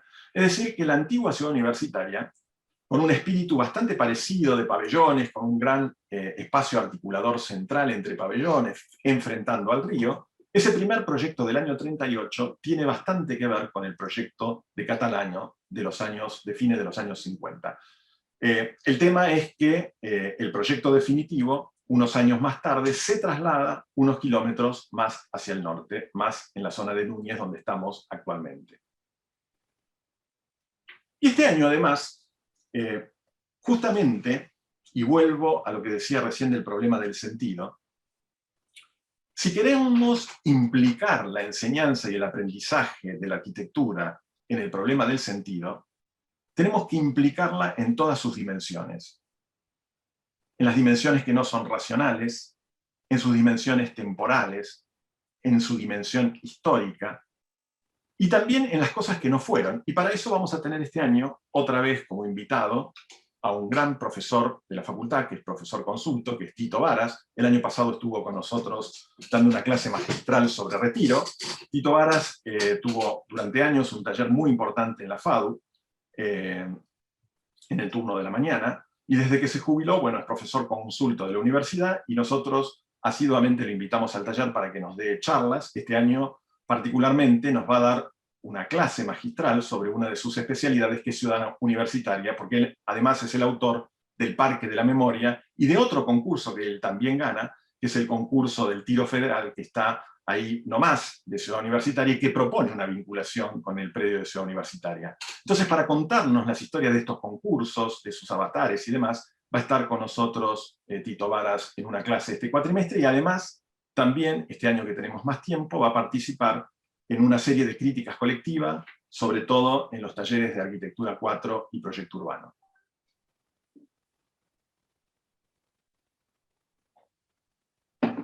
Y el trabajo con el cual vamos a arrancar es un trabajo internivel. Este año decidimos, y de hecho en el día de hoy, al finalizar la clase, nos vamos a juntar por niveles, pero ya vamos a anunciar nivel por nivel en qué consiste este trabajo internivel, que básicamente, para aquellos que son nuevos en el taller, los que ya hace unos años que están, o que ya estuvieron con nosotros, lo conocen, sobre todo cuando lo hacíamos presencialmente, es un trabajo que implica conformar equipos con integrantes de Arquitectura 1, 2, 3, 4, Proyecto Urbano. Es decir, que se van a conocer entre todos ustedes con distintos estudiantes de distintos niveles de la carrera, lo cual nos parece que es una experiencia increíble. Todos los años, más allá de alguna u otra situación particular que pueda ocurrir, es una experiencia muy enriquecedora, porque no se da siempre esa posibilidad de que un estudiante que, por ejemplo, recién ingresa a la carrera, viniendo del CBC, que no conoce a nadie, de repente tenga un compañero que está en quinto año. Eso para nosotros es muy enriquecedor por muchos motivos, porque generalmente ese estudiante además se atreve a preguntarle a uno más grande cosas que por ahí no se atreve a preguntarle un docente por pudor o por decir, bueno, por ahí estoy preguntando una estupidez y qué sé yo. Pero eso no significa que los estudiantes más grandes se aburran o les resulte intrascendente este trabajo. Porque justamente los estudiantes más chicos les van a proponer, si se lo toman con entusiasmo al mismo, van a proponer seguramente miradas frescas, renovadas, no estereotipadas, sobre muchas de las ideas sobre las cuales vamos a trabajar. Y en realidad, lo que vamos a hacer es trabajar en los espacios vacíos, en una porción de los espacios vacíos de esta universidad, para encontrar y conformar nuevas palabras, o como decimos en el título, un poco más sofisticado, con un concepto que ya lo voy a explicar de Claudio Caveri, formar con los restos de lo ideal. Nos quedan sobre la mesa, como diría Miralles, los restos de la idealidad de una modernidad tecnocientífica que se está cayendo a pedazos. ¿Cuál es la posibilidad de crear sentido con ello? Bueno, es conformarnos, no en un sentido conformista, formar con esos restos nuevas palabras, es decir, construir la universidad. Pensemos, por ejemplo, en el espacio entre los dos pabellones, entre el 2 y el 3, que es un espacio abierto, que bien nos vendría hoy en día dar clases en espacios abiertos y bien ventilados, en lugar de estar en esas especies de grandes transatlánticos, que son nuestros edificios herméticos, en los cuales no podemos ni siquiera abrir una ventana para ventilarlos. Y en realidad todo ese espacio vacío enorme que nos rodea, lo dedicamos a los autos. Obviamente, esto, como diría Heidegger, da que pensar, y nos parece que es un motor interesantísimo para pensar este tipo de hipótesis en el internivel.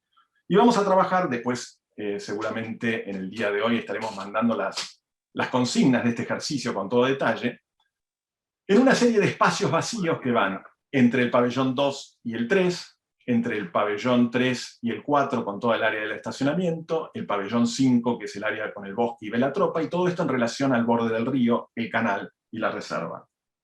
Ese es el espacio desde el cual vamos a trabajar en el internivel pensando en la universidad. Estos simplemente son algunos imaginarios que con el equipo docente, son imágenes lúdicas, que ilustran algunas de las posibilidades, incluso de cómo trabajar también con materiales históricos, ¿no? Porque, por ejemplo, estos son fotos de los pabellones en su etapa de construcción, y nos interesa también esa licencia poética de poder pensar estos lugares a partir también del pasado. Como estrategia, justamente, de ocupación no convencionales de estos espacios abiertos.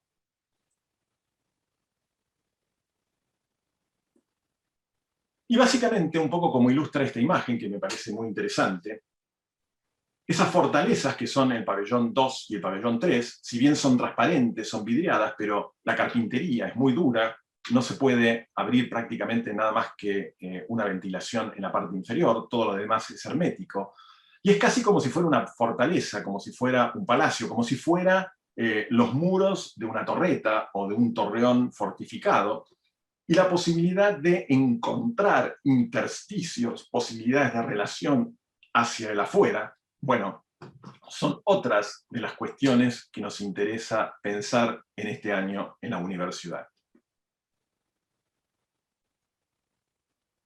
Y el año pasado, muchos de ustedes, y en eso quiero decir algo también, les agradecemos la confianza porque tuvimos una excelente inscripción vertical, y la gran parte de los estudiantes que están hoy aquí, obviamente no los de Arquitectura 1 que son todos nuevos, pero son todos estudiantes que han estado por lo menos un año con nosotros, y algunos más también, la confianza de haber elegido nuevamente el taller. Y el año pasado, para los que nos conocen, tuvimos que reinventarnos como taller virtual, cada uno de nuestra casa, con una nueva plataforma de enseñanza, con nuevos mecanismos. No hicimos una sola maqueta de madera, cosa que extrañamos muchísimo porque nos encantan las maquetas de madera, y por lo tanto tuvimos que replantearnos también los objetivos de nuestra enseñanza y cómo enseñar arquitectura de esta forma desde un taller virtual. Y la verdad que fue muy enriquecedor y nos permitió sacar muchas conclusiones y darnos cuenta también de qué cosas son importantes y qué cosas son más accesorias. Y en realidad hay 4 objetivos que nos parecen centrales, que todos tengan claro en todos los niveles, obviamente con sus distintas complejidades. El primer objetivo, o la primera idea, es tener en cuenta que nos interesa que cada uno de ustedes entienda la construcción del proyecto como una posición arquitectónica propia. Queremos ayudar a cada uno de ustedes en los niveles a que puedan pensar el proyecto como una posición propia, no como una posición impuesta por un equipo docente o por un taller. Creemos en esa libertad. Y para eso es fundamental desarrollar la mirada, como ya lo expliqué, y la mirada además crítica, es decir, entendiendo la crítica como el corte, ¿no? Es decir, cuando uno critica en realidad está mirando una realidad, o sea, para criticar primero hay que saber mirar, y una vez que uno sabe mirar o aprendió a mirar, que es un aprendizaje también, puede separar esa realidad en partes, puede recortar y darse cuenta que es accesorio y que es fundamental, interpretando esa realidad. Entonces es importante desarrollar esa mirada crítica. De hecho, la palabra crítica significa también cortar. Y para eso, para tener una mirada crítica, para poder construir un proyecto como posición arquitectónica propia, es necesario desarrollar herramientas proyectuales. Nosotros los arquitectos, siempre digo esto, manejamos un idioma muy particular que no se maneja en otras disciplinas, ¿no? Nos manejamos con plantas, con cortes, con vistas, con el sistema Monge, y si no entendemos el lenguaje del dibujo arquitectónico, difícilmente podamos comunicarnos en términos de arquitectura. Entonces, como sabemos, sobre todo en los estudiantes más jóvenes de arquitectura 1 y 2, que esto es un déficit, muchas veces que no se satisface del todo en la cursada del CBC, vamos a hacer, como lo hicimos el año pasado, una serie de cursos que no son tutoriales, que van a apuntalar estas herramientas proyectuales para que entiendan los mecanismos con los cuales vamos a poder crear forma arquitectónica. Y teniendo en claro que nos interesa construir esta posición propia con una mirada crítica, incentivando las herramientas proyectuales para poder generar todo esto, es así y solo así que vamos a poder construir verdadero conocimiento. Y la plataforma, como ya lo dije hace un ratito, con la cual nos estamos manejando ya en esta primera clase, es el Zoom. Quiero decirles también que en el taller hemos invertido este año en un Zoom único para todos, que nos permite tener una capacidad de mucho más de los alumnos que están inscritos, pero vamos a poder estar todos en esta misma plataforma a lo largo del año. Hemos descubierto en el taller virtual del año pasado que es mucho mejor que el Meet, porque nos va a permitir relacionarnos en grupos más grandes, más pequeños, tener un internivel y dar una charla que no se da en diferido por YouTube. Así que, bueno, si bien la universidad no está financiando esto, decidimos, porque es una apuesta también para nosotros la educación, y creemos en la educación pública, que hay que hacerlo de la mejor manera posible.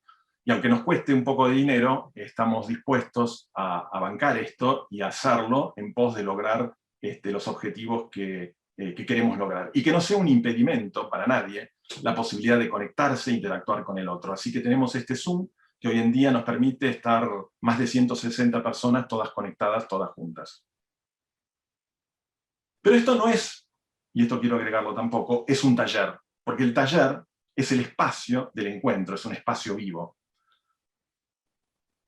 También, dentro de estas herramientas proyectuales, como les dije, vamos a hacer este año, y lo hicimos ya el año pasado, una serie de cursos breves, que no son tutoriales que uno se puede bajar de YouTube, sino como lo hicimos el año pasado, que hicimos unas clases dedicadas a ciertas herramientas, sobre todo para arquitectura 1, 2, y estamos pensando también en otras para 3, 4 y proyecto urbano. De hecho, vamos a tener una clase en estos días con algunas herramientas relacionadas con el Photoshop, que nos parece un programa fundamental para trabajar sobre todo con los fotomontajes. El año pasado dimos clases de SketchUp, de AutoCAD, pero vuelvo a repetir, no como tutoriales bajados de YouTube, sino como herramientas explicadas por arquitectos, que son docentes del taller, aplicadas a los procesos proyectuales que nosotros desarrollamos en el taller. Estas son algunas capturas de pantallas de ese curso que el año pasado, por ejemplo, el SketchUp lo dio Andrés Matías. Y también queremos retomar este año, y lo hicimos el año pasado, una actividad extracurricular, que no es una actividad obligatoria para nada, El año pasado lo hicimos como un modo de acompañamiento, cuando estábamos todos confinados y no podíamos salir de nuestras casas. Armamos un ciclo de cine que tenía la pretensión de durar un par de semanas nada más, y luego, como la cuarentena se extendió mucho tiempo, duró 32 semanas. Los sábados a las 7 de la tarde nos juntábamos aquellos que querían a mirar cine. Y además veíamos y vimos muy buen cine. En 32 semanas vimos 32 películas les diría de lo mejor del cine del siglo XX. Digamos, la primera parte del ciclo, un gran cineasta ruso, que seguramente estará presente en este nuevo ciclo que pensamos hacer este año, que es Andrei Tarkovsky. Empezamos a ver Stalker, Nostalgia, Sacrificio, El Espejo, Andrei Rublev. Vimos autores más contemporáneos como Lars von Trier, Melancolía, Los Idiotas, o Persona, de Bergman, otro gran cineasta del cual vimos unas cuantas películas.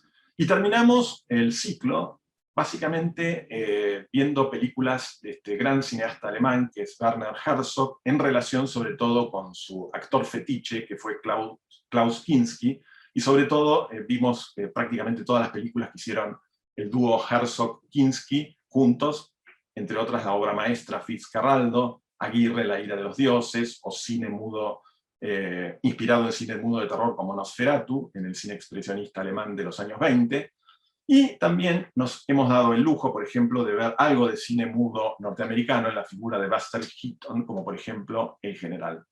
Obviamente estas películas, algunas por ahí las volveremos a ver porque son películas básicamente para ver más de una vez. Creemos que el cine y la arquitectura están íntimamente relacionados por muchos motivos.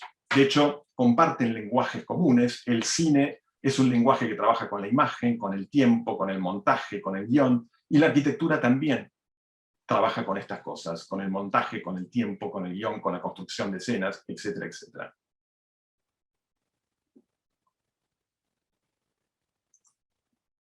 En esto de reinventarnos como taller virtual, el año pasado inauguramos un canal de YouTube que vamos a seguir manteniendo activo este año, no para transmitir charlas en vivo, porque tenemos la posibilidad de hacerlo a través de esta herramienta tan poderosa que es el Zoom, pero sí para subir, por ejemplo, esta clase que estoy dando hoy. Si alguno la quiere volver a escuchar o repasar algunos conceptos, seguramente en un par de días la vamos a tener editada y subida a este canal, que fue otra de las inauguraciones del año pasado, donde además subimos algunas de las charlas icónicas del taller, esta que voy a dar prontamente, que es Surrealismo y Arquitectura. Está bueno que aquellos que quieran escuchar algunas charlas pasadas del taller se metan en este canal, se suscriban al canal y las escuchen, y estaría buenísimo que, porque puede enriquecer el debate enormemente, porque nunca son iguales de un año para otro, que escuchen, por ejemplo, algunas de estas charlas antes de que yo dé esta charla nuevamente. Esta, por ejemplo, Surrealismo y Arquitectura, es una de las que está subida al canal.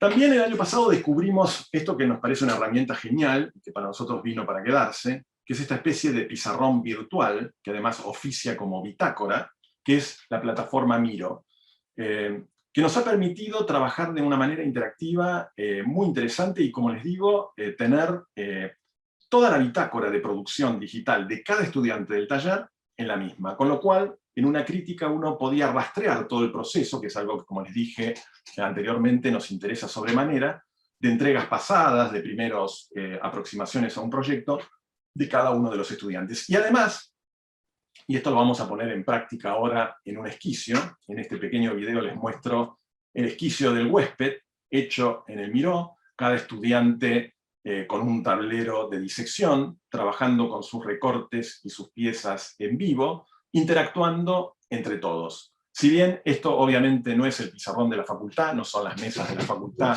porque no las tenemos, nos parece que es una herramienta fantástica de interacción y de trabajo, que por supuesto, hay que conocerla, y ya les recomiendo a todos, si bien todavía no hemos mandado un protocolo del Miró y del Zoom, que así como el Zoom va a ser nuestra plataforma, la otra plataforma que vamos a utilizar en el taller es el Miró, y está bueno que se adentren en su funcionamiento y en su utilización.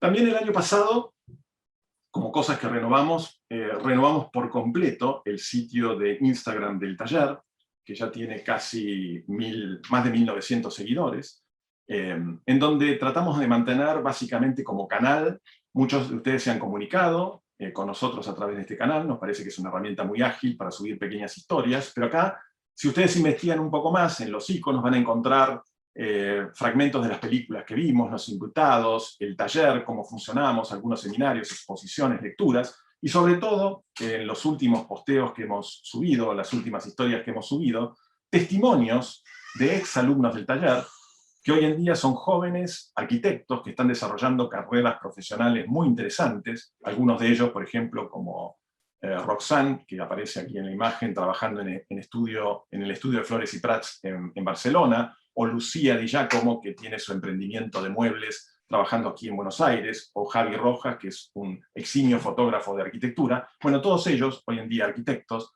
cuentan su experiencia en el taller. A veces, más que escuchar lo que pueda decir un docente o lo que pueda decir la manada, está bueno tener la información de gente que pasó y que se formó con nosotros para ver qué piensan de nosotros y qué aporte les hemos hecho en todo este tiempo. Otra herramienta que también es muy poderosa y que nació con el taller en el 2008 es el ABB Blog, que los invitamos a que lo investiguen. Es un blog que tenemos desde el año 2008. Para que se den una idea de la dimensión del material que hay en este blog, hay más de 1000 posteos y hemos tenido más de 1 millón de visitas.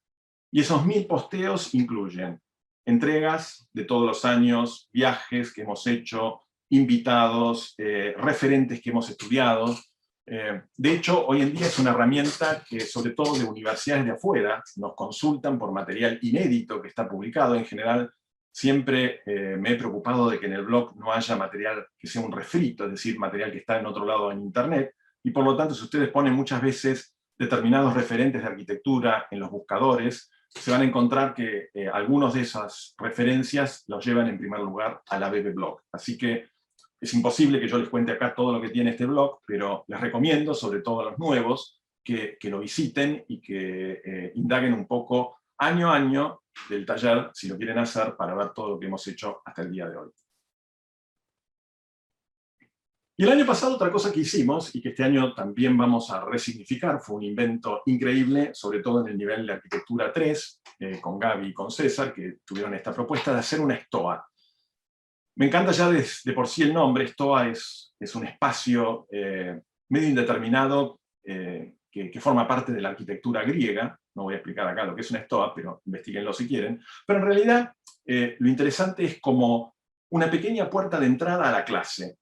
Eran clases muy cortas que duraban no más de 15 minutos como introducción, no necesariamente o no particularmente dedicadas a la arquitectura, sino a cosas implicadas con el campo de la cultura.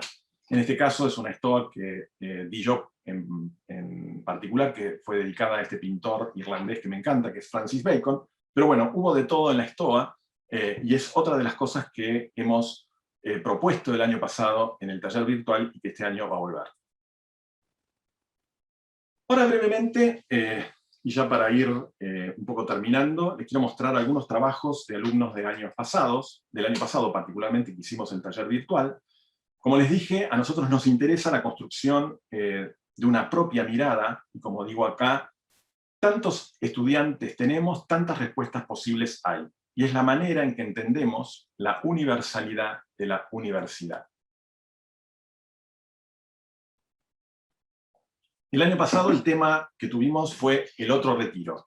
Trabajamos en tiempos de pandemia en una de las áreas centrales de Buenos Aires, en uno de los centros de transferencias más importantes que tiene la ciudad, como es el área de Retiro, en donde circulan millones de personas y que de repente, como consecuencia de la pandemia, quedó vacío este lugar. Y nos interesó sobre todo, en todos los niveles, lo hicimos así, trabajar con elementos de arquitectura que son dadores de sentido, que son las preexistencias. En el caso de Arquitectura 1, que es el trabajo de Gracie, que además, les cuento, va a ser publicado en el suplemento de Arquitectura del Clarín prontamente, trabajamos con el Museo de Arquitectura resignificándolo.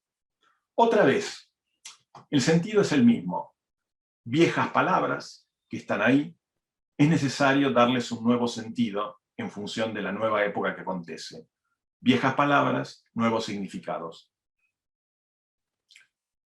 Lo más que nos pone orgullosos de esto es que los estudiantes de Arquitectura 1 del año pasado no sabían dibujar. no sabían dibujar, además, con medios digitales. Y este es el trabajo de una muy buena estudiante, por supuesto, como lo fue Gracie el año pasado, que esperemos que este año en Arquitectura 2 se supere a sí misma, haciendo, vuelvo a repetir, sin herramientas proyectuales aprendidas anteriormente, aprendió no solamente a intervenir en un edificio histórico como el Museo de Arquitectura, sino a dibujarlo con este nivel de precisión y cualidad que podría decir cuasi profesional. Incluso aprendió a mostrar imágenes en 3D.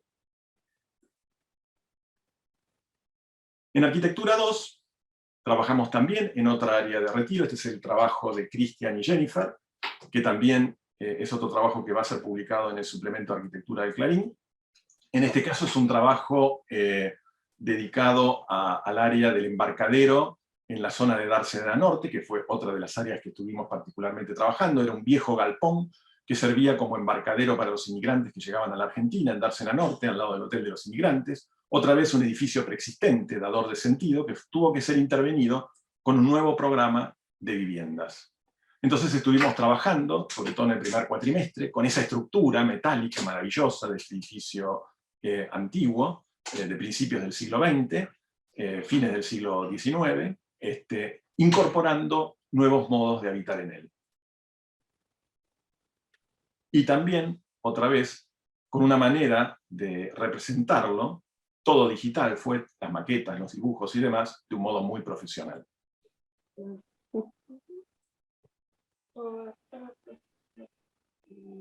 En Arquitectura 3 la cosa se pone un poco más complicada porque, como saben los que están en ese nivel, tenemos un jury que hace que el trabajo sea individual, es una materia que se cursa junto con otra materia de la facultad que es materialización de proyecto, con lo cual se le da mucha importancia a dos cosas que ya veníamos trabajando en Arquitectura 1 y 2, pero como es justamente el tema de la materialización del proyecto. Palabra que, soy franco, no me gusta, porque yo creo que los proyectos no se materializan. En todo caso, la arquitectura se construye, y en todo caso lo que hay que entender son los modos de construcción de la arquitectura. Y es para eso que trabajamos en este caso con un interesantísimo edificio, que también es un edificio preexistente en Retiro, que es el antiguo Museo Ferroviario, que va en paralelo a la Avenida Libertador y a la playa del ferrocarril Mitre, de la estación Retiro. Es un viejo edificio ladrillero que actualmente funciona como museo ferroviario, y todo el espacio público que enfrenta el edificio hacia el Libertador y del otro lado a la playa ferroviaria, lo propusimos como tema-problema para los estudiantes de Arquitectura 3. Todo esto hecho, además, quiero aclarar, y todos lo saben porque todos han tenido la experiencia el año pasado, de que tuvimos un año muy corto, un año en donde prácticamente casi desapareció un cuatrimestre porque iniciamos las clases a mitad de año, en junio, luego de un periodo de acompañamiento. Bueno, este es el proyecto de Tomás, un excelente trabajo que también mereció las máximas calificaciones en el jury. Siempre nos va muy bien en los juries. Y acá se ve un poco el trabajo más justamente de materialización de proyecto, cómo esa piel ladrillera, maciza y demás, entró en diálogo con esa nueva arquitectura que propuso Tomás en su proyecto, en esta especie de juego de dobles pieles. En Arquitectura 4, el problema se hace un poco más complejo. Se hace un poco más complejo en el sentido de que en Arquitectura 4 una de las premisas que tenemos desde hace años en el nivel es que ya el estudiante no trabaja solamente en un sector dado, sino que tiene que inventar su propio terreno, para decirlo muy llanamente.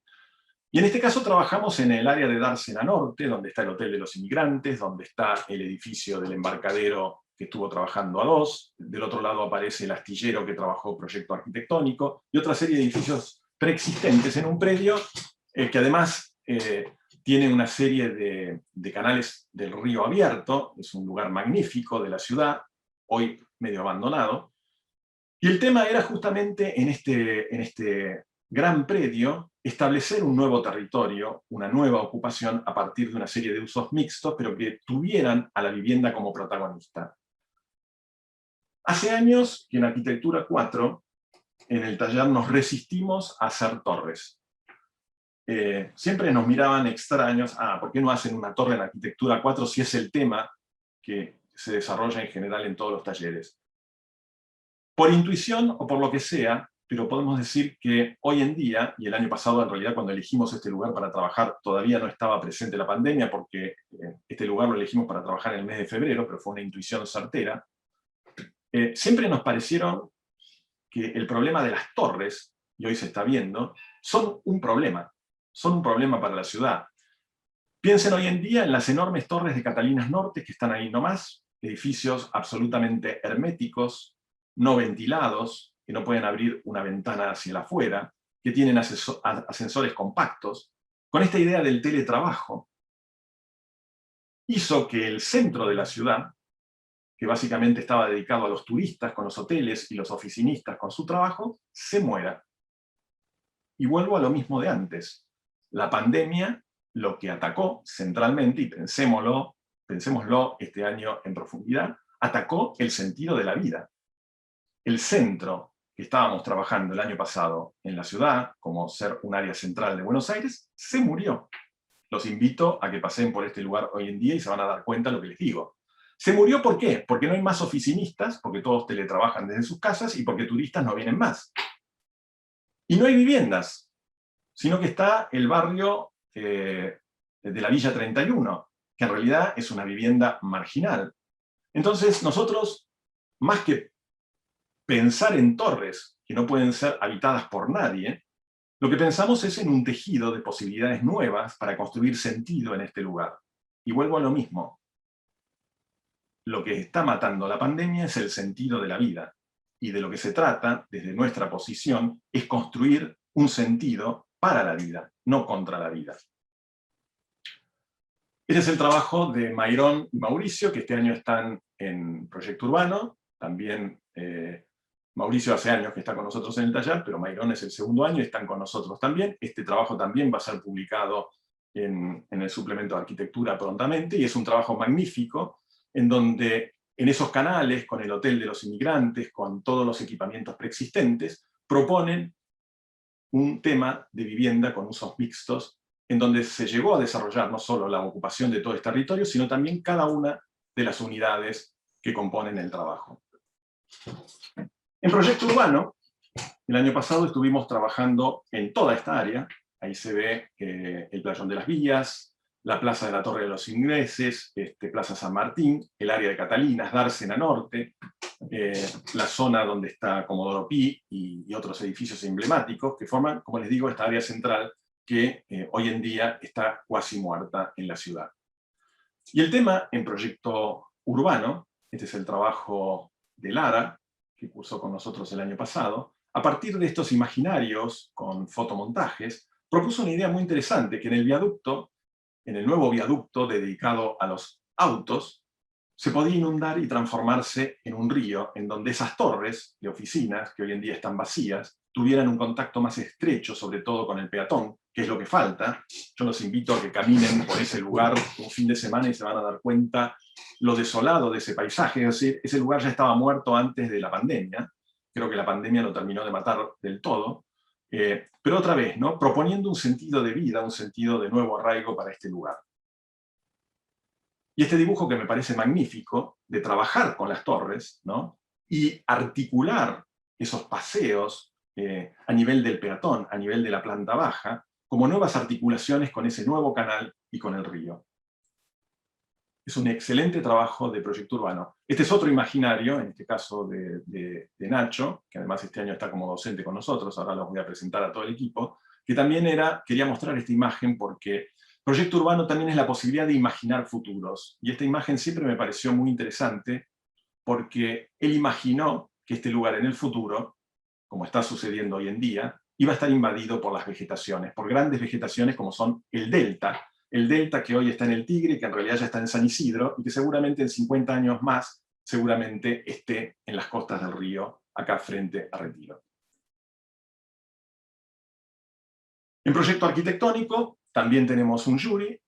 El jury de PA, como saben todos, es un jury independiente, es decir, los jurados no son profesores del taller. En este caso fue un trabajo también de Nacho, de Ignacio Llaneza, que fue evaluado con la máxima calificación por el jury, y que va a ser también publicado en el Clarín de Arquitectura, y que se trató de recuperar una vieja estructura abandonada en Dársena Norte para crear nuevas condiciones de vida y de ciudad en este territorio abandonado, en un viejo astillero naval. Ese edificio preexistente, que está hoy en día, que está abandonado, se resignificó por completo a partir de un programa de usos mixtos y sociales en relación a esas viviendas que habían hecho los estudiantes de Arquitectura 4. Entonces, un programa de equipamientos mixtos de usos sociales junto con la vivienda le empezaron a dar vida a este nuevo sector de la ciudad.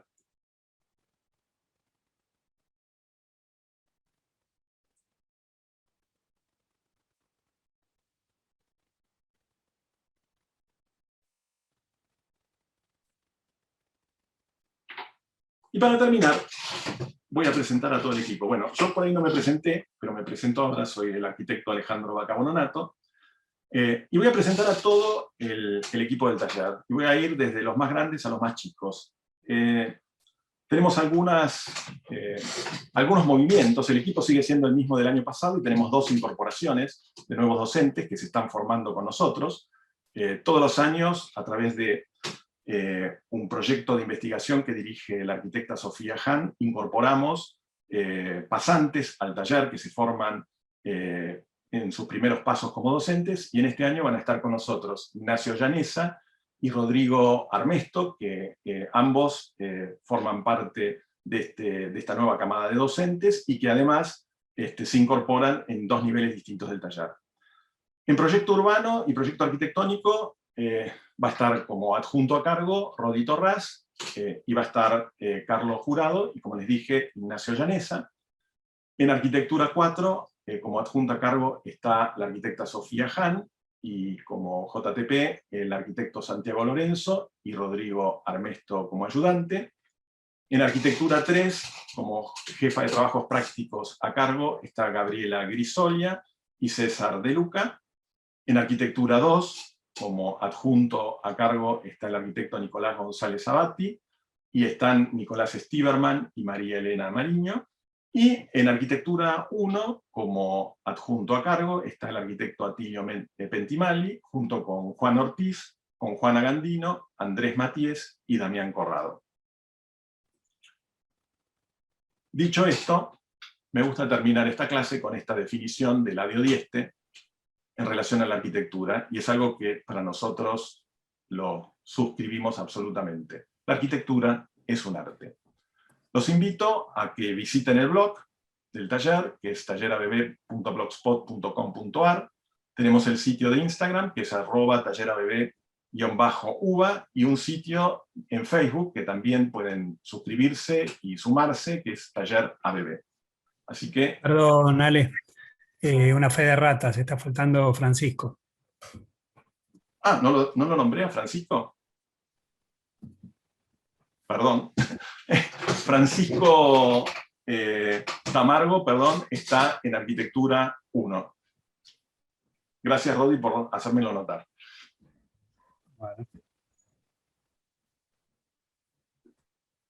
Bueno, muchas gracias a todos y todas, y dejo de compartir.